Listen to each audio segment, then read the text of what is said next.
ఇప్పుడు మనం తినేటటువంటి తెల్లటి పాలిష్ బియ్యంలో తక్కువ ఫైబర్ కంటెంట్ అనేది ఉంటుంది.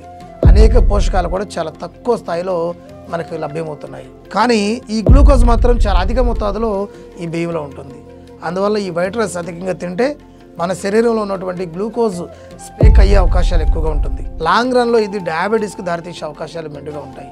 దాదాపుగా 1,00,000 రకాల వరి ధాన్యాలలో భారతదేశం గ్రీన్ రెవల్యూషన్, హైబ్రిడైజేషన్ వంటి కారణాల వలన ఆ వైవిధ్యాన్ని కోల్పోయి ఈ స్థాయికి పడిపోయింది ఈ రోజున.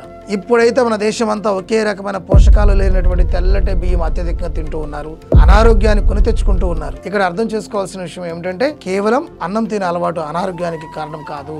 ఏ రకమైన అన్నం తింటున్నామన్నది జాగ్రత్త పడాల్సిన అవసరం అయితే ఉంది. మన బాడీలో గ్లూకోజ్ను తక్కువగా చేసేటటువంటి బ్రౌన్ రైస్, నవారా బియ్యం, అదేవిధంగా ఈ రక్తశాలి వంటి వాటిని ఇప్పుడు మనం మళ్ళీ అందుబాటులోకి తీసుకొచ్చినట్లయితే అందరి ఆరోగ్యాలు కుదురుపడతాయి.